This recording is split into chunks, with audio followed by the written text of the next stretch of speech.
नमस्कार दोस्तों, कैसे हैं आप सब। आशा करता हूं कि आप लोग कुशल पूर्वक होंगे, कुशल मंगल से होंगे। तो चले आज की कहानी में। लेकिन दोस्तों, आप लोगों से यही गुजारिश है कि अगर आप इस चैनल पर पहली बार जुड़े हैं और अभी तक इस चैनल को सब्सक्राइब नहीं किया है तो जल्दी से कर लीजिए और साथ में बेल आइकन को जरूर दबाइएगा ताकि सबसे पहले वीडियो का नोटिफिकेशन आपके पास पहुंचे, आप मेरी कोई वीडियो मिस ना कर पाए। क्या दोस्तों, कोई आत्मा को हमेशा के लिए बांध सकता है, अपने बस में करके रख सकता है? ऐसा पॉसिबल है? कई लोग मानते हैं हाँ ऐसा है, कई लोग कहते हैं नहीं, ऐसा भी नहीं है।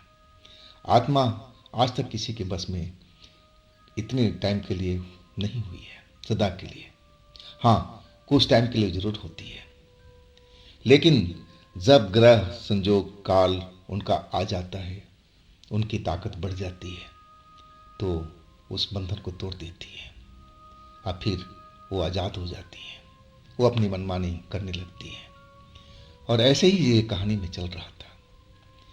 वो अघोरी तांत्रिक उस लड़की को अपने बस में किया था और काफ़ी दिनों तक रखा था उसको बस में करके। लेकिन जब कोई काल संजोग ग्रह जुड़ता था, जैसे अमावस की रात हम ले लेते हैं, पूर्णमासी की रात ले लेते हैं, चंद्र ग्रहण की रात होती है।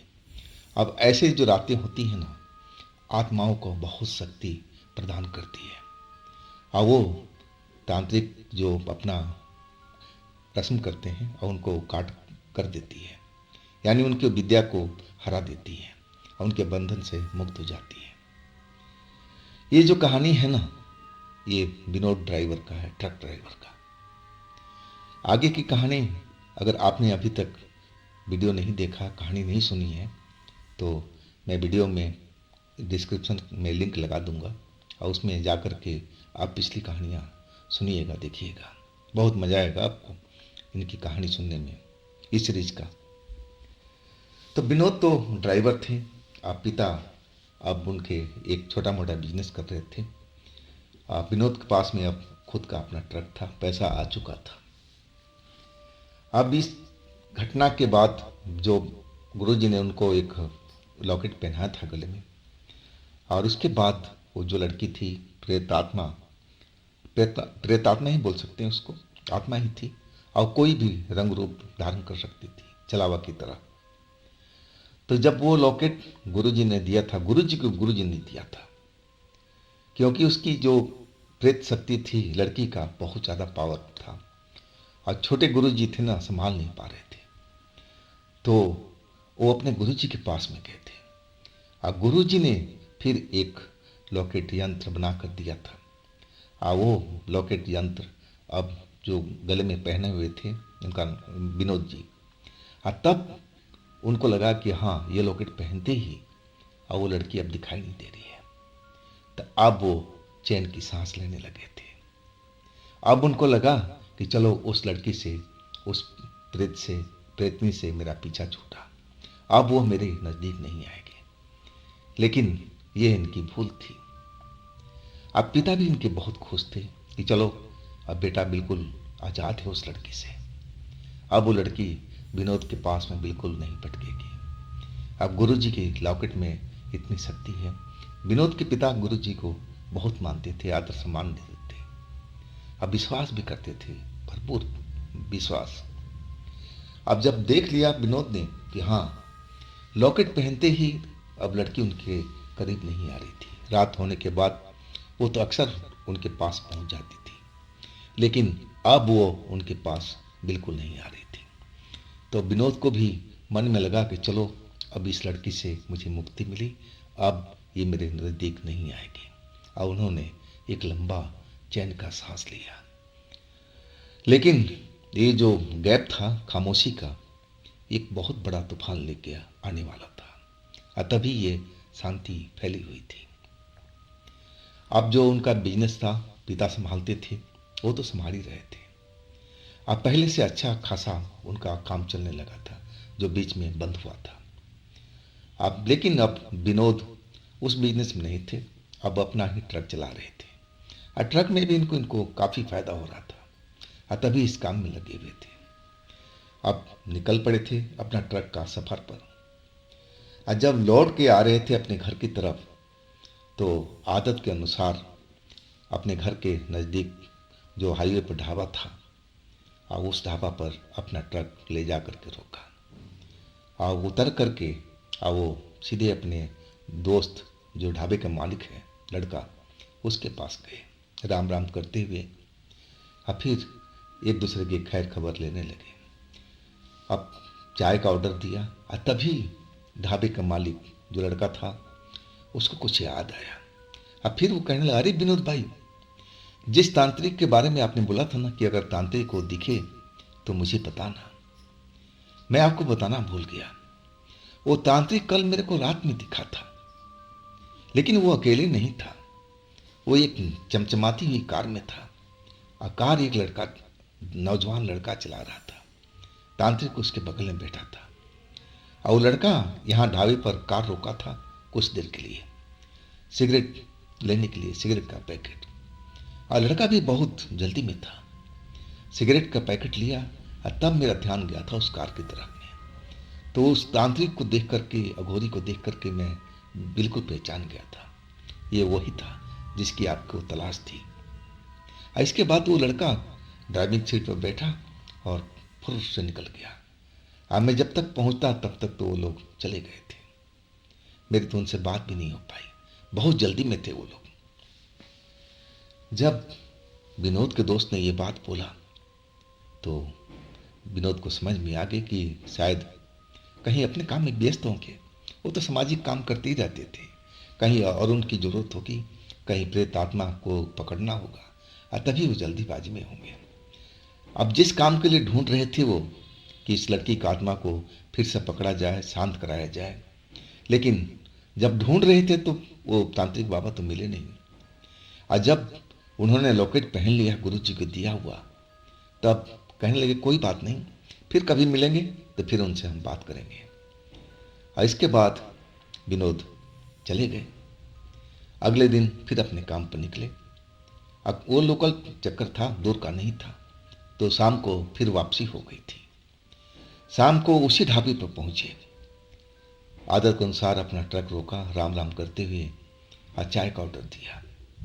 हम बात करने लगे थे। अब रात के करीब 9 बज रहा था और तभी वो साधु बाबा एक कार से उतरे। कार रोड पर ही खड़ी थी और साधु बाबा चलते हुए ढाबे के पास आ गए। अब जो तांत्रिक बाबा को देख करके अब विनोद तो पहचान गए अंधेरे में भी, और वो उठ करके खड़ा हो गए। जैसे पहले आदर करते थे वही आदर उन्होंने उनको किया, जाके पैर छुआ। अब बाबा से बोलने लगे, बाबा मैंने तो आपको बहुत ढूंढा लेकिन आप तो मिले ही नहीं। अब बाबा कहने लगे कि बेटा मैं तो हर जगह घूमता रहता हूँ, कोई अस्थाई अड्डा तो नहीं है, लेकिन हाँ एक अस्थाई अड्डा है। अब पूर्णवासी को रात में मैं वहाँ पर मिलता हूँ, अगर कोई भी ऐसी ज़रूरत हो तो तुम वहाँ पर पहुँच जाना। वो एक जगह का उन्होंने नाम बताया और बोले कि तुम किसी से पूछ लेना, कोई भी लोग वहाँ पर आओगे तो स्थान को बता देंगे। लेकिन तुम ढूंढ क्यों रहे थे, क्या बात हो गई है? अब विनोद सारी बात वो पुरानी बताने लगे कि उनके साथ में क्या क्या हुआ था। अब मैं तो इतना परेशान हो गया था, क्या वो लड़की आपके चंगुल से निकल भागी है? और वो मुझे सता रही थी, और जो भी पिछली बात था सब कुछ विनोद शेयर कर दिए थे। अब फिर वो लॉकेट भी दिखाए जो पहन रखे थे गले में कि बाबा ये मेरे पिताजी के गुरुजी ने दिया है, गुरुजी के गुरुजी ने। और तब वो लड़की गायब हो गई है। अब जब ये सारी बात सुने तो वो जो अघोरी बाबा थे अब बिल्कुल शांत हो गए थे, उनके माथे पर चिंता की लकीर दिखाई देने लगी थी और वो खड़े थे तो अब एक कुर्सी पर बैठ गए थे और रोड पर कार उनकी इंतजार कर रही थी, उसमें कोई बैठा हुआ था, चमचमाती हुई कार थी, शायद वही लड़का था जो उस दिन उन ढाबे के मालिक को दिखाई दिया था, लेकिन वो कार से नहीं उतरा था। इधर तांत्रिक बाबा चिंता में डूबे हुए थे और वो कहने लगे कि विनोद हो सकता है कि मैं काफ़ी दिनों से इधर उधर भागता रहा हूँ और वो लड़की बहुत चंचल है। वो आत्मा जो है वो बहुत ही चंचल ताकतवर है। हो सकता है कि वो निकल भागी हो। मुझे इसका ज्ञात नहीं हुआ है, ये तो तुमने बताया। लेकिन ये तो खतरे की घंटी है तुम्हारे लिए, मेरे लिए भी। वो लड़की कुछ भी कर सकती है। तब विनोद ने फिर वो बातें बताने लगे कि उसने उनके साथ में क्या क्या किया, कैसी कैसी लालच दे रही थी। लेकिन बाबा सुन तो रहे थे, लेकिन उनका ध्यान कहीं और था। शायद किसी चिंता में डूबे हुए थे। अब वो फिर हाँ हूं करते रहे थे। अब विनोद अपनी बात पूरी कर चुके थे, बाबा की तरफ देख रहे थे, लेकिन बाबा किसी सोच में डूबे हुए थे। और तभी कार से हॉर्न सुनाई पड़ा। मतलब कोई जो कार में था वो बाबा को बुला रहा था। अब फिर बाबा उठ करके खड़े हो गए और कहने लगे कि देखो विनोद, अभी तो मेरे पास टाइम नहीं है। हाँ, तुम एक काम करो, कल रात के टाइम में यहीं पर मुझसे मिलो। कल मैं खाली हो जाऊंगा, तब फिर मैं यहाँ आकर के इस बारे में विस्तार से बात करेंगे। और दूसरी चीज़, मैं ज़रा उन चीज़ों को देख लूँ जहाँ पर उसको मैंने बंद किया था। क्या वो सचमुच गायब हो चुकी है उस जगह से? अब वो बोल करके आप चल पड़े थे कार की तरफ में। कार का गेट खुला और वो अंदर बैठ गए। इसके बाद वो कार चल पड़ी थी। और तब ढाबे के जो मालिक था बोला, हाँ यही कार थी जो उस दिन मुझे दिखाई दिया था। ऐसे ही चमचमा रही थी कार। अब विनोद को थोड़ा डर लगा था। जब तांत्रिक बाबा इतना डरे हुए थे, सदमे में लग रहे थे, तो एक ये तो नॉर्मल इंसान है। और तांत्रिक बाबा ने ये पूरी कहानी सुनकर के चिंता में क्यों डूब गए थे? क्या कोई खतरे में हम लोग पड़ने वाले हैं क्या? विनोद को इस बात का चिंता हो गई थी। वो अंदर से डरे हुए थे, लेकिन गले में वो ताबीज था, लॉकेट था, तो एक साहस बढ़ा रहा था। आप फिर अपने दोस्त से, ढाबे वाले से विदा लिए, अपना ट्रक लेकर के चल पड़े थे। घर पर पहुंच तो गए विनोद, लेकिन बाबा की जो टेंशन, जो उन्होंने बताया था कि वो खतरे का घंटी बज चुकी है तुम्हारे लिए भी और मेरे लिए भी। अब विनोद डर चुके थे कि कहीं ये ताबीज जो रक्षा कवच के तरह पहन रखे हैं, कहीं ये पार कर जाए वो लड़की और फिर मुझे नुकसान पहुंचा दे। वो पहले भी काफ़ी गुस्से में थी, अब तो ये ताबीज देख करके और गुस्से में हो जाएगी। वो बिल्कुल डर चुके थे। अब उनकी पत्नी पूछ रही थी कि बताओ आप क्यों इतना टेंशन में हो, लेकिन वो अपने पत्नी को ये सब बातें बता करके टेंशन में डालना नहीं चाहते थे, ना अपने परिवार को। हाँ, जब उनके पिता से मुलाकात हुई तब उन्होंने तांत्रिक का बताई गई सारी बात बता दिए थे। और उनके पिता हंसते हुए कहने लगे, अरे बेटा तुम डरो मत, जो हमारे गुरुजी हैं ना बहुत ताकतवर है, तुमने तो देख ही लिया ना। आइए जो लॉकेट दिया है ना, ताबीज जो दिया है, रक्षा कवच, ये तो इनके गुरुजी ने दिया है। तो अब समझ लो कि वो भी कितने ताकतवर होंगे। वो लड़की तुम्हारा कुछ नहीं बिगाड़ पाएगी। तुम निश्चित रहो और चैन से अपना आराम करो, अपना काम करो। लेकिन विनोद को चिंता सता रही थी, डर लग रहा था कि कहीं ये रक्षा कवच को तोड़ करके लड़की इनके पास पहुंच गई तो इस बार वो किसी को नहीं छोड़ेगी। यही डर इनको बहुत सता रहा था। खैर, अगले दिन का इंतजार करने लगे, अपने काम पर निकले। सुबह में लोकल चक्कर ही लिया था और चक्कर छोड़ करके फिर वापस आ रहे थे तो उसी ढाबा पर रुके, क्योंकि बाबा उसी जगह पर मिलने वाले थे। लेकिन रात को 11 बजे तक इंतजार करते रह गए और बाबा नहीं मिले। तब थक हार करके वो अपना ट्रक लेकर के अपने घर की तरफ चल पड़े। लेकिन मन में जो डर था ना, वो बिल्कुल व्याप्त था। डरे हुए दिखाई दे रहे थे कि बाबा क्यों नहीं मिले, कहाँ रह गए, क्या उनके साथ तो कोई ऐसी दुर्घटना नहीं होगी, उस आत्मा ने, लड़की ने उनके साथ तो कुछ बुरा नहीं कर दिया। लेकिन वो तो तंत्र मंत्र के जानकार हैं, तो उनको कैसे नुकसान पहुंचा सकती है? हाँ, नुकसान तो मुझे पहुंचा सकती है। मैं एक साधारण सा इंसान हूँ, मुझे वो नुकसान पहुंचा सकती है, मेरे परिवार को नुकसान पहुंचा सकती है, लेकिन और किसी को तो नहीं पहुंचा सकती। और यही सब चिंता करते करते वो अपने घर में पहुंच गए थे।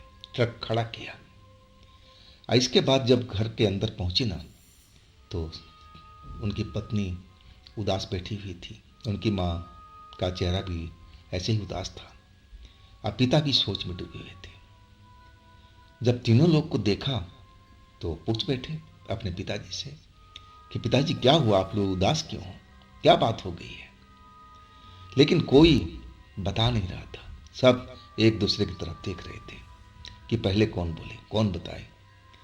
आखिरकार विनोद से बर्दाश्त नहीं हो रहा था और शरीर में एक सनसनी सी मची हुई थी कि आखिर क्या हो गया, ये लोग इतना चुप क्यों हैं, बात क्या हुआ है? तब विनोद के पापा ने बोलना शुरू किया और कहे कि विनोद, जो तुम बात कर रहे थे ना, वो बात बिल्कुल सच है। और आत्मा हमें दिखाई दिया है। और दिखाई क्या दिया है, वो तो हमारे घर के अंदर में ईंट पत्थर का बरसात भी कर दिया है। देखो, तुम्हें विश्वास नहीं होगा, जाकर के अंदर देखो आंगन में। और जब विनोद ने नज़र उठाकर देखा, आंगन की तरफ गए, तो वास्तव में वहाँ तो रोड़ी पत्थर ईंट सब इकट्ठा हुए पड़े थे, बहुत सारा। तब विनोद एकदम डर गए थे कि वो सामने तो नहीं आ सकती, लेकिन दूर से ही वो पत्थर बरसा रही है, ऐसा कुछ कर रही है जिससे हमारे परिवार को नुकसान हो। अब विनोद भी डर गए थे। तब अपने पापा से पूछा कि पापा, आपने देखा क्या उसको? तब पापा बोले, नहीं बेटा, मैं तो देखा नहीं, लेकिन ये करतूत किसकी हो सकती है? अब तुम ही जरा इस चीज को ध्यान करो। आसमान से पत्थर बरस रहे हैं, ईंट रोड़ी सब गिर रहे हैं, तो कौन गिरा रहा है? आसपास के लोग तो इतना ऊंचाई से फेंक नहीं सकते, तो कौन हो सकता है? जरूर बेटा, वही आत्मा है, और वो काफी गुस्से में लग रही है। अब हमें थोड़ा सतर्क रहना पड़ेगा बेटा। अब विनोद को तो एकदम ऐसा लगा कि सदमे में चले गए। ये सब देख करके डर गए थे बहुत बुरी तरह से, और कुछ बोल ही नहीं पाए कि आखिर अब क्या करें। लेकिन विनोद के पापा ने भी बोला कि बेटा, तुम डरो मत, ना कोई परिवार के लोग डरे। कल मैं फिर गुरुजी के पास जाऊंगा, इसका भी उपाय गुरुजी जरूर करेंगे।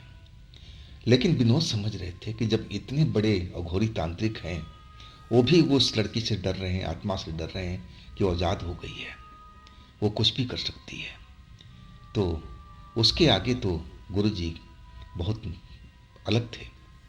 तंत्र विद्या तो अघोरी बाबा का काफी आगे था।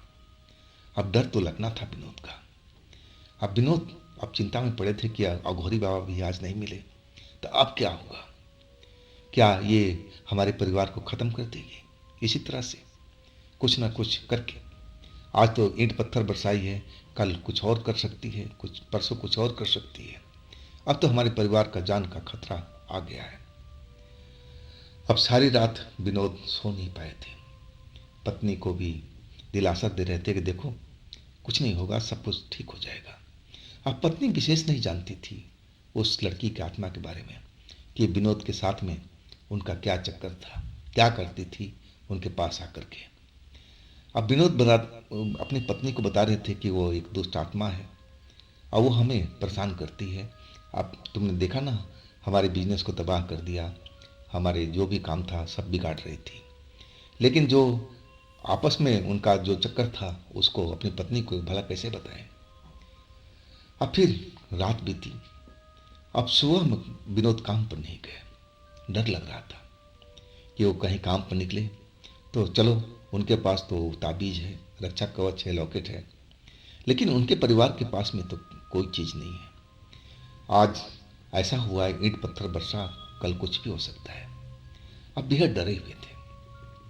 ट्रक लेकर के जरूर निकले, लेकिन ट्रक ले जाकर के उसी ढाबा पर रोक दिए और वहीं बैठ करके चाय नाश्ता करते हुए उस बाबा का इंतजार करने लगे, अघोरी बाबा का, कि बाबा जरूर आएंगे। जब उन्होंने बोला है तो किसी काम में जरूर फंसे होंगे, लेकिन आएंगे जरूर। अब सुबह से लेकर के दोपहर हो चुका, शाम होने जा रही थी। अब जो ढाबे का मालिक था, लड़का उनका दोस्त था, और कहने लगा कि विनोद तू काम पर नहीं जाएगा क्या आज? तो विनोद बोले कि नहीं से आज मैं काम पर नहीं जाऊंगा, आज मैं छुट्टी कर रखा हूँ। अब मैं उस तांत्रिक को अब इंतजार कर रहा हूँ।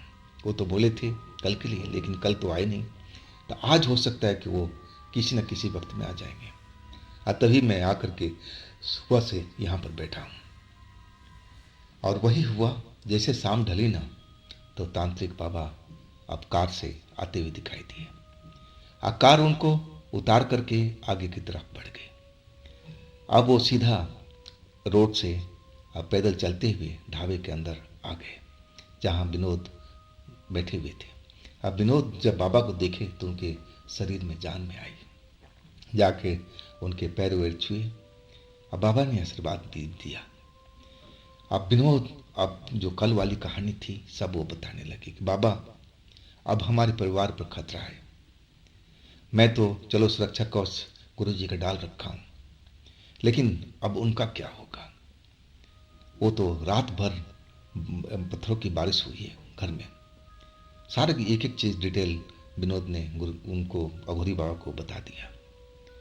अब अघोरी बाबा वो घटना सुन करके और सन्नसा रह गए थे और सोचने लगे और कहने लगे कि विनोद एक काम में मैं थोड़ा व्यस्त हूँ।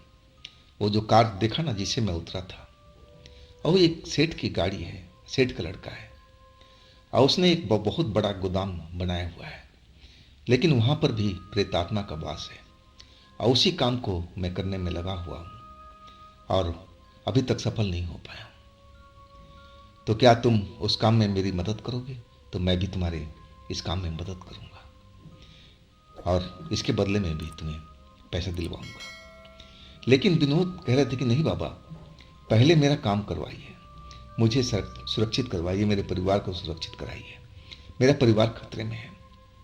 लेकिन जो बाबा थे वो कह रहे थे कि देखो सारा काम अपने टाइम पर हो जाएगा, तुम मेरे पर विश्वास रखो, लेकिन ये भी काम जरूरी है, इस काम में कई दिन से लगा हुआ हूँ और ये काम पूरा नहीं हो पा रहा, मुझे तुम्हारी ज़रूरत है और तुम उस आत्मा को पकड़ सकते हो क्योंकि तुम्हारा शरीर ही ऐसा है। तो बोलो बताओ। अब विनोद के पास में कोई ऑप्शन नहीं था। अब बाबा ने बिल्कुल बोला था कि देखो विनोद, मेरी व्यस्तता का कारण यही है कि मैं इसी में रात दिन लगा हुआ हूँ ताकि उस फैक्ट्री को, उस गोदाम को सुरक्षित कर सकूँ। वो सेठ का लड़का बहुत परेशान है, बहुत सारा पैसा खर्च कर चुका है, लेकिन वो आत्मा उस जगह से निकल नहीं पा रही है। आज तभी मुझे तुम्हारा ध्यान आया है और तब मैं भागता हुआ यहाँ पर आया हूँ। तो बताओ क्या तुम करोगे, मेरा साथ दोगे? अब विनोद क्या करे भाई, उनके पास और कोई रास्ता था नहीं। तो कहने लगे कि बाबा मैं आपका काम जब कहोगे मैं कर दूंगा, मैं आपके काम के लिए मैं हाजिर हूँ हमेशा, लेकिन मेरा भी तो काम होना चाहिए। तब वो बाबा बोले, अघोरी बाबा, कि देखो बेटा विनोद, मैं इस काम को निपटाते ही और उस काम में लग जाऊंगा, मेरे ऊपर तुम विश्वास रखो। और इसके बाद वो बोले कि जब तक तुम अपना परिवार वालों को बोलो सब इकट्ठा रहे, अब एक दूसरे के नज़दीक रहे, इधर उधर ना जाए, और वो चुड़ैल अभी कुछ भी नहीं बिगाड़ पाएगी। अब तो वो भागती फिर रही होगी डर के कारण, ऐसा डर उसको भी सता रहा होगा जैसे तुम्हें डर लग रहा है। अघोरी बाबा बताने लगे थे, क्योंकि वो जानती होगी कि अब मैं तो कैद से निकल भागी हूँ, अब अघोरी बाबा तो जरूर पीछा कर रहा होगा, ऐसी डर से इधर से उधर भागती फिरती होगी। वो तुम्हारे परिवार को ज़्यादा नुकसान नहीं पहुंचा पाएगी, जरूर दूर से डराने की कोशिश कर रही है, लेकिन वो नज़दीक नहीं आएगी। तुम बिल्कुल शांत रहो और मैं कल ये सारी तैयारी कर लेता हूँ और तुम उस जगह पर आना है। फिर वो एड्रेस बताए कि शाम के टाइम में इस गोदाम पर पहुंच जाना। इसके बाद विनोद उस बाबा से बोले कि बाबा अब आपके पास तो साधन नहीं, अब कहाँ जाओगे? तब वो कहने लगे कि बेटा मेरी फिक्र मत करो, तुम मुझे कुछ दूर तक छोड़ देना, अगले कस्बे तक, और वहाँ से कोई ना कोई मुझे साधन मिल जाएगा। तुम अपने घर जाओ, अपने परिवार का देख रेख करो। अब फिर विनोद बाबा को बिठाए अपने ट्रक में, अगले कस्बे तक ले जा करके छोड़ दिया था। इसके बाद बाबा ने बोला था कि कल जरूर पहुंच जाना उस जगह पर जो तुम्हें एड्रेस दिया है। भगवान चाहा तो सब कुछ कुशल मंगल हो जाएगा। इसके बाद ट्रक लेकर के विनोद अपने घर की तरफ चल पड़े थे। अब जब घर में पहुंचे तब तक सब कुछ सही था, ऐसा कुछ नहीं हुआ था। परिवार के लोग जरूर डरे हुए थे, और खास करके विनोद की पत्नी और माँ। अब पिता भी उदास था, बैठे हुए थे, और वो कहने लगे कि मैं जो गया था गुरु जी के पास में, और गुरु जी ने भभूत दिया है, और वो बोले हैं कि पूरा घर में छिड़काव कर देना। वो लड़की अब ऐसा कर नहीं पाएगी, आत्मा नहीं कर पाएगी। और फिर मैंने पूरे घर में पूरा बाउंड्री तक उस भभूत का छिड़काव कर दिया। तो बेटा मुझे अब पूरा यकीन है कि गुरु जी का आशीर्वाद, वो भभूत काम करेगा, और वो लड़की अब हमारे घर के ऊपर में कोई नुकसान नहीं कर पाएगी। अब इतना सुनने के बाद थोड़ा सा चैन तो जरूर पड़ा विनोद जी के पास में, लेकिन वो सोच रहे थे कि ये परमानेंट कोई हल नहीं है। जब तक वो लड़की आत्मा पकड़ में ना आ जाए और उसको परमानेंट बांध ना सके अघोरी बाबा, तब तक उनके जीवन में ऐसा ही उतार चढ़ाव चलता रहेगा। क्योंकि भगवान ने उनका शरीर ही ऐसा बनाया जिसके आकर्षण से आत्माएं उनसे मिलने के लिए आ जाती थी, आकर्षित हो जाती थी, खास करके लड़की का आत्मा।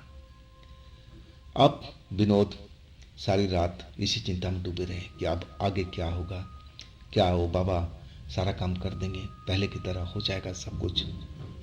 अब फिर यही सब सोचते सोचते सुबह हो गई थी। थोड़ा बहुत जरूर उन्होंने नींद लिया था। अब सुबह में बेचैन थे। अब ट्रक लेके तो गए नहीं, पापा के बिजनेस पर पहुंच गए। सारा दिन वहाँ निकालने के बाद अब पापा को सारी बात बता दिए थे कि मैं इस काम में जा रहा हूँ, और ये काम होते ही बाबा हमारी काम में जुट जाएंगे। लेकिन विनोद के पापा थोड़ा उनको समझा रहे थे कि देखो बेटा, चलो मान लिया भगवान ने तुम्हें ऐसा ही बनाया है, तुम्हारे शरीर में इतना आकर्षण है कि आत्माएं खास करके तुम पर आकर्षित होती है, लेकिन अपना भी बचाव रखो बेटा। मान लिया कि तांत्रिक बाबा हैं, अगर उनका मंत्र कोई चूक गया तब क्या होगा? वो डरे हुए दिखाई दे रहे थे, लेकिन विनोद समझा रहे थे कि पापा कुछ नहीं होगा, अब अघोरी बाबा है ना, सब कुछ संभाल लेंगे, डरने की कोई आवश्यकता नहीं है। इसके बाद विनोद अपना ट्रक लेकर के चल पड़े थे उस गोदाम पर जो अघोरी बाबा ने एड्रेस दिया था। जब वहाँ पहुँचे तो गोदाम का रखवाले चौकीदार मतलब थे वहाँ पर, लेकिन वहाँ अघोरी बाबा अभी नहीं पहुँचे थे। अब वो इंतज़ार करने लगे। रात के करीब 7:30 बजे के बाद अघोरी बाबा वही चमचमाती हुई कार से आए थे। वो एक नौजुवक था जो कार को ड्राइव कर रहा था, या देखने में ही अमीर लग रहा था। कपड़े के पहनाव से, हाथ में महंगे घड़ी, चश्मा, सब कुछ महंगे महंगे पहन रखा था। सबसे कीमती तो उसकी चमचमाती हुई गाड़ी थी। एक नज़र में देख करके कोई बोल सकता है कि ये अरबों का मालिक है। अब फिर विनोद को देख करके अघोरी बाबा मुस्कुराते हुए विनोद के पास आ गए। आप बोलने लगे, बेटा मुझे उम्मीद था कि तुम जरूर आओगे, अब इस काम में मदद करना है, और इनसे मेरी बात हो गई है तुम्हारे पैसे के लिए। ये तुम्हें मुँह मांगा पैसा देंगे, और तुम बस इनका काम ये कर दो, इस आत्मा को निकाल फेंको। जैसे ही तुम आत्मा को अपने नज़दीक बुलाओगे, अब मैं उस आत्मा को पकड़ लूँगा, और वही आत्मा अब हमारे काम में आएगी, उस लड़की को आत्मा को पकड़ने में। मैं ऐसा ही उसको करूँगा, तो इसमें हम दोनों का काम हो जाएगा। और इस बार मैं ऐसी जगह इसको ले जा करके रखूँगा जहाँ से कभी ये बाहर ना आ पाए। और इसके बाद वो जो लड़का था, जो भी सामान था पूजा पाठ का, सब कुछ अघोरी बाबा को दे दिया था। अघोरी बाबा अब बोल दिए कि तुम बेटा चले जाओ, हम तुमसे कल मिलेंगे। तुम्हारे कोठी पर। अब वो लड़का कार का मालिक था, वो गोदाम का मालिक था, वो अपना कार लेकर के वापस चला गया था। अब उस जगह पर चौकीदार और बाबा और विनोद, तीन लोग थे। लेकिन बाबा ने उस चौकीदार को भी बोला कि बेटा तुम दूर चले जाओ, जब तक मैं ना कहूँ इस जगह पर आना नहीं, और ये ताला चाबी मुझे दे दो। इतना दूर भी बन जाना कि तुम कहीं मैं बुलाते रह जाऊँ और तुम अब मेरे पास आओ ना। आस पास में ही रहना, लेकिन इस बिल्डिंग से दूर रहना। अब वो चौकीदार भी समझ गया कि हाँ कोई बड़ा खेल होने वाला है और इस जगह से उसको दूर ही रहना चाहिए। अब वो ताला चाबी दे करके बाबा को अब आगे की तरफ निकल गया था। अब बाबा आप उस विनोद, दो ही लोग उस जगह पर थे। अब बाबा अपना प्लान समझा रहे थे कि देखो विनोद, ये भी एक लड़की का आत्मा है, ये और भी खूंखार आत्मा है, उससे भी ज़्यादा तेज है। तुमको किसी हालत में अपने पास बुलाना है, प्रेम जाल में फंसाना है। जैसे तुम्हारे प्रेम जाल में फंस जाएगी और बाकी तो ये चादर ही काम करेगा, चादर ही उस आत्मा को कैद कर लेगा। इसी आत्मा की मदद से हम उस आत्मा को पकड़ करके बुलवाएंगे। फिर इन दोनों आत्माओं को मैं ऐसी जगह डाल के आऊंगा कि कभी बाहर ना निकल सके। प्लान सारा तय हो चुका था। अब इंतजार था रात का 12 बजने का। अब जैसे तैसे वो लोग टाइम पास कर रहे थे। आखिरकार रात का 12 बजा, तब अब वो आगे का प्लान शुरू हो गया था। अभी तो गोदाम खाली ही था, नया नया बना था, और उसमें एक आत्मा का वास था, वो भी एक खूंखार लड़की का, जिसने अपना घर ही बना रखा था इस जगह पर। यहाँ पर रात के टाइम में किसी को रुकने नहीं देती थी, कोई भी काम करने नहीं देती थी। लेकिन सेठ ने जो बनाया था गोदाम, यहाँ तो काम करने के लिए बनाया था ना, ताकि अपना काम कर सके, लेकिन वो काम होने नहीं देती थी। दिन के टाइम में भी ऐसे ऐसे आवाज़ उस जगह पर आती थी कि जो मजदूर काम करते थे वो भाग जाते थे डर के कारण। उनको आभास हो जाता था कि इस जगह पर कोई आत्मा है, डरा देती थी दिन में। और रात की तो बात ही दूर थी, रात में तो उस जगह पर कोई रुकता ही नहीं था, वो भी खास करके जो गोदाम था उसके अंदर में। इतनी शक्तिशाली वो आत्मा थी लड़की का। अब सारा बात विनोद समझ गए थे कि उनको क्या करना है। बाबा ने वो चादर दे दिया, मोमबत्ती दे दिया। अब बोले कि बेटा मोमबत्ती जलाओ और चादर साफ सुफ करके एक सही स्थान चुन लो, और वहाँ पर चादर बिछाओ और आराम से लेट जाओ, जैसे तुम नींद में हो, गहरी नींद में हो। और उस चादर पर लेटोगे, तुम्हें जैसे पहले हुआ था, तुम्हें नींद आना ही शुरू हो जाएगा। यह कि ये चादर ही शक्तिशाली है, मंत्र से भरी हुई है, तो सारा काम तो ये चादर कर देगी। बस तुम्हारा एक शरीर है, उसको बुलाने के लिए माध्यम है। तुम्हारी शरीर के आकर्षण देख करके वो आत्मा खुद ही खुद तुम्हारे पास में आ जाएगी प्रेम करने के लिए। अब बाकी काम ये सब चादर ही कर देगा, चादर ही उस आत्मा को पकड़ लेगा। अब मुझे मालूम हो जाएगा, मैं तो दूर रहूँगा ताकि उसको आभास ना हो कि यहाँ पर कोई तांत्रिक है। जैसे पहले हुआ था एक जगह पर, वैसे ही सब चल रहा था। लेकिन इस बार विनोद कुछ डरे हुए दिखाई दे रहे थे। और तभी अघोरी बाबा टोकने लगे, अरे बेटा ये बाबा वाला लॉकेट दे दो, गुरुजी वाला, क्योंकि ये तुम्हारे गले में रहेगा तो वो आत्मा तुम्हारे पास बिल्कुल नहीं आएगी। ये लॉकेट हमें दे दो। आप विनोद ने वो लॉकेट निकाल करके दे दिया। और इसके बाद वो एकदम डर से गए थे। लेकिन बाबा ने बता दिया, अघोरी बाबा ने, कि देखो विनोद, डरोगे ना तो काम खराब हो जाएगा। तुम्हें किसी हर हालत में इस आत्मा को बुलाना है अपने शरीर के आकर्षण से। अगर तुम डर करके उस चादर पर लेटोगे ना तो मामला खराब हो जाएगा। तुम्हें बिल्कुल शांत रहना है, शांत भाव से उस पर जाकर के सो जाना है, और बाकी तो चादर ही काम करेगी ना।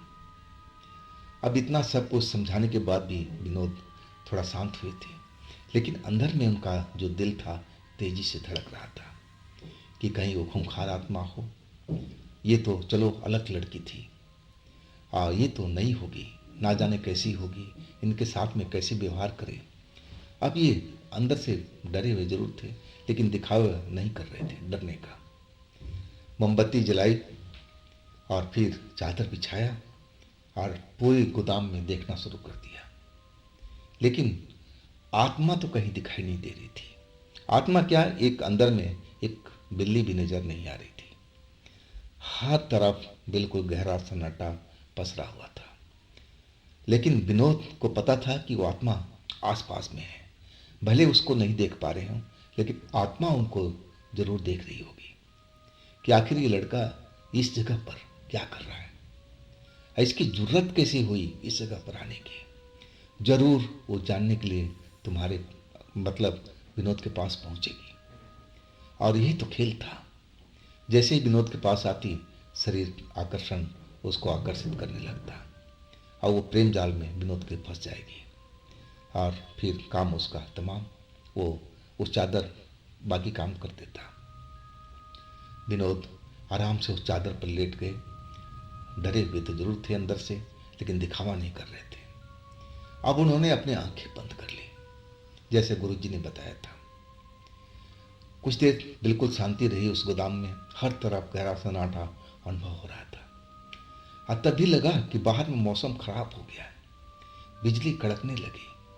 ऐसे लग रहा था कि जोरों का तूफान आ गया है। अब अपनी जगह पर स्थिर रहे थे। जिस चादर पर लेटे हुए थे उसी चादर पर लेटे रहे थे। अब कहने लगे कि बाहर चाहे कैसा ही मौसम हो, अंदर तो सब कुछ ठीक है ना। और गुरुजी ने बोला था कि चादर पर लेटने के बाद में उठना नहीं है जब तक वो आत्मा तुम्हारे पास ना पहुंच जाए। अब वो तो उठ भी नहीं सकते थे। आराम से आंखें बंद करके अब लेटने का दिखावा कर रहे थे। और बिजली कड़क रही थी बाहर में, उसकी रोशनी अंदर तक आ रही थी। अब जैसे ही रोशनी तेज अंदर आई बिजली की, तब एक पल के लिए उनकी आंखें खुल गई। और जैसे ही आंख खुला ना, तो सामने देखा कि एक सुंदर लड़की और लंबी सी लड़की, उस लड़की से भी ज़्यादा बेहतर खूबसूरत और सफ़ेद कपड़ों में एक परी की समान दिख रही थी। और उनको निहार रही है विनोद को, उनके सामने में खड़ी होकर के बड़े गौर से विनोद को, शरीर को देख रही है। और उसी वक्त विनोद की आंखें बंद होती चली गई। वो गहरी नींद में समाते चले गए। और इसके बाद तो उनको कुछ मालूम भी नहीं था कि क्या हुआ उनके साथ में। हाँ, जब उनको होश आया था ना, तो सुबह के 4 बज गए थे। और वो बाबा जो थे, अघोरी बाबा, अब उनके पास में बैठे हुए थे और अपने पानी की बोतल से विनोद को चेहरे पर डाल रहे थे, होश में लाने की कोशिश कर रहे थे। क्योंकि वो जो विनोद थे बेहोशी में चले गए थे। और जब होश में आए ना, तब डर गए थे कि क्या वो लड़की उनकी पकड़ में आ गई, क्या बाबा ने पकड़ लिया उस आत्मा को। उन्होंने तो साफ देखा था, वो तो कहीं से भी बुरी लड़की नजर नहीं आ रही थी। देखने में एक परी समान सी दिखाई दे रही थी और काफ़ी सुंदर और लंबी लड़की थी। अब विनोद समझने लगे कि ऐसी लड़की कैसे किसी का बुरा कर सकती है। ये तो आत्मा देखने में ही शरीफ लग रही है। अब बाबा को पूछने लगे कि बाबा, क्या आपने आत्मा को पकड़ लिया है? तब बाबा ने मुंह खोला, बोले कि हाँ, आप डरने की आवश्यकता नहीं है। अब देखो, यही आत्मा अब उस आत्मा को भी पकड़ करके ले आएगी। अब फिर दोनों आत्माओं को मैं ऐसी जगह लेके जाऊंगा जहां से ये कभी बाहर निकल नहीं पाएगी। अब विनोद, तूने बहुत अच्छा काम किया। बाबा खुश थे और कहने लगे कि हम चलते हैं यहाँ से, है ना। अब वो लोग उस गोदाम से बाहर निकले। सुबह का टाइम था, 4 बज रहा था। अब वो चौकीदार का आवाज़ लगाने लगे। बहुत देर के बाद चौकीदार आता हुआ दिखाई दिया। और तब बाबा ने बोला कि देखो, अब इस जगह पर डरने की आवश्यकता नहीं है। अब मैं इस चुड़ैल को, आत्मा को पकड़ लिया हूँ, जिससे तुम लोग डरते थे। वो नुकसान पहुँचाती थी, लोगों को डराती थी, धमकाती थी, अंदर किसी को रात में नहीं आने देती थी। तो अब इससे डरने की कोई ज़रूरत नहीं है। ये रहा तुम्हारा ताला चाबी, इसको संभालो और हम लोग अब चल रहे हैं। इसके बाद वो लोग ट्रक में सवार हो गए थे विनोद के, और उस सेठ की कोठी की तरफ चल पड़े थे, जो कि काफ़ी दूरी पर था। जब वो पहुंचे तो सुबह के 8 बज गया था। अब वहाँ का चौकीदार जाकर सेठ को खबर किया कि हाँ, बाबा आए हुए हैं। तब सेठ ने बुलावा भेजा कि भाई उनको आदर सत्कार के साथ अंदर लेके आओ। अब विनोद बोले कि बेटा तुम यहीं पर बैठो, मैं जा रहा हूँ, सेठ से बात करूँगा और तुम्हारा जो मेहनत का पैसा है मैं तुम्हें दिलवाता हूँ। विनोद कुछ नहीं बोले, वो अब पापा अंदर चले गए। इसके बाद लौटे ना तो उनके हाथ में नोटों का बंडल था, एक लिफाफे में बंधा हुआ, और वो थैला ही पूरा विनोद को पकड़ा दिया। आप बोले कि बेटा ये तुम्हारा मेहनत का पैसा लाखों में है, इसको संभाल के अपने ट्रक में रखो, अब फिर हम लोग यहाँ से चलते हैं। अब बाबा और विनोद चल पड़े थे और आखिरकार उसी ढाबे पर पहुंचे। ढाबा पर उन्होंने चाय नाश्ता किया और फिर अब आगे का प्रोग्राम बनने लगा था कि अब उस आत्मा को कैसे पकड़ना है जो विनोद के साथ नुकसान कर रही थी। अब जो गुरुजी ने बताया कि देखो विनोद, तुम्हारे काम का पैसा तुम्हें मिल चुका है, अब तुम अपने घर जाओ, अपने मन से डर तो निकाल फेंको कि तुम्हें वो लड़की अब पकड़ पाएगी। मैं अपने अड्डे पर जा रहा हूँ, अपने वहाँ पर जा कर के अब मैं जो कुछ करना है मैं सब कुछ करूँगा। आइए रहा तुम्हारा ताबीज, ताबीज अपने गले में डालो और ना डालो, कोई फर्क नहीं पड़ने वाला है। तुम अपने घर पे जाओ, परिवार सहित खुशी मंगल रहो, और आगे के काम है सब कुछ मैं देख लूँगा। कैसे उस आत्मा को पकड़ना है मैं अच्छी तरह से जानता हूँ। तब विनोद कहने लगे कि बाबा मुझे डर लग रहा है, कैसे आप पकड़ेंगे उस आत्मा को? मेरा शरीर तो पास में नहीं हुआ तो आत्मा कैसे आएगी? तब वो अपना प्लान बताने लगे थे और कहने लगे कि देखो बेटा, ये जो आत्मा मैंने पकड़ा है ना, अब मैं अपने आश्रम में जाऊंगा और इसको ऐसा मैं कर दूंगा कि यही अब हमारा काम करने लगेगी। इसको मैं आदेश दूंगा कि उस लड़की को, आत्मा को जहां भी है ढूंढ कर ले आओ। आइए मेरी हर बात मानेगी और उस आत्मा को पकड़ के ले आएगी। जहां कहीं भी होगी छिपी हुई, किसी भी वेश में होगी, या जानवर बनी होगी, चमगादड़ बनी होगी, किसी भी वेश में होगी, इसका काम है उसका ढूंढ कर लाने का। और जैसे ही आ जाएगी ना, इन दोनों आत्माओं को मैं बंद कर दूंगा। सदा के लिए तो नहीं बोल सकता हूं, लेकिन हाँ लंबे समय के लिए, और फिर तुम्हारा काम आसान हो जाएगा। फिर ये लड़की की आत्मा तुम्हारे पास बिल्कुल नहीं फटकेगी। अब तुम अपने जो जीवन है अच्छी तरह से व्यतीत करो, अब डरने की आवश्यकता नहीं। हाँ बस आज भर की देरी है, जैसे ही रात होगा 12 बजेगा, अब हमारा काम शुरू हो जाएगा। और अगले दिन अगर तुम मुझे मिलना चाहो तो इसी ढाबे पर आ जाना, अब मैं सब कुछ बता दूंगा कि हुआ काम कि नहीं हुआ है। अब विनोद ये सब बातें सुन करके थोड़ा आश्चर्य में थे, अचंभित भी थे, और फिर अपने घर की तरफ चल पड़े थे। लॉकेट उन्होंने अपने गले में डाल लिया था। डर उनको लग रहा था कि अगर वो आत्मा नहीं पकड़ी गई फिर इनका क्या होगा, परिवार वालों का क्या होगा। अपने घर पहुंच गए, अपने पिता से सारा एक एक बात उन्होंने बताया, और सारा पैसा भी अपने ट्रक से निकाल करके उनको दिया कि देखो पिता, इस काम के बदले मुझे कितना पैसा मिला है। अब पिता जो खुशी होना चाहिए था, खुशी तो थी, लेकिन इतनी नहीं थी। उनको डाउट था कि अगर वो लड़की की आत्मा आ गई इनके घर पर तो बहुत कुछ इनका बिगाड़ सकती थी, तो पैसा किस काम में आएगा। वो चाहते थे कि कैसे भी उस आत्मा को तांत्रिक बाबा और घोरी बाबा पकड़ लें और सदा के लिए बंद कर सके।